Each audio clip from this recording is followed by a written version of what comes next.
Risk analysis is the one professional, it's the core competency of risk management professionals. And there are 3 important stages that you need to think about. So basically, and I think the English phrase for this is horses for courses, or horses for courses. I think that's the word. What this means is that risk is a distribution, and there are different parts to the distribution, and you can use different parts for solving different problems. All of them are equally important. There's nothing that is more important than something else. They just serve different purposes.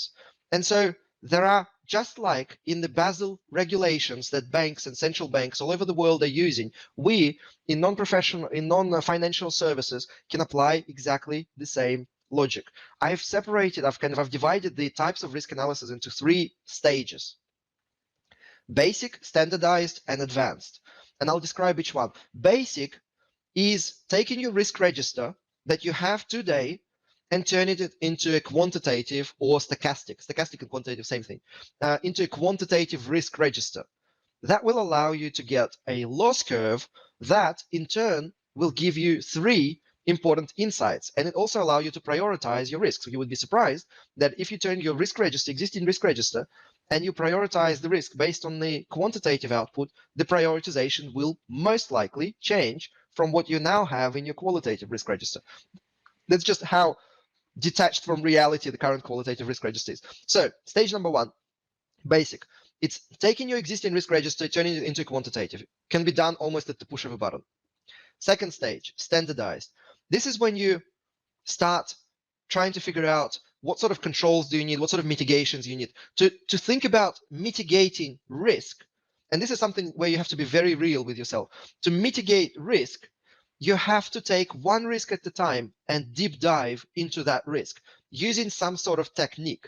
For example, a bow tie, a quantitative bow tie. It could be a quantitative decision tree. It could be a quantitative influence diagram.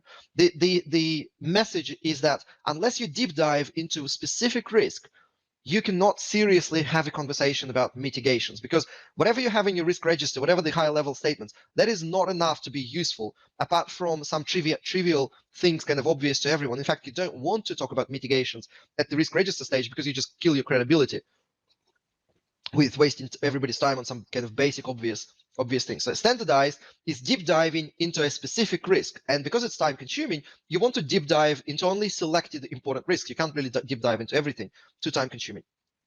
And then of course the last level, advanced, and I'll show you examples of all of this. The last level, advanced, is when you have a problem where you can save a lot of money or make a lot of money for the company, and you need to build a purpose-built model where you specifically design a calculator for that specific problem. And I'll show you examples of that as well.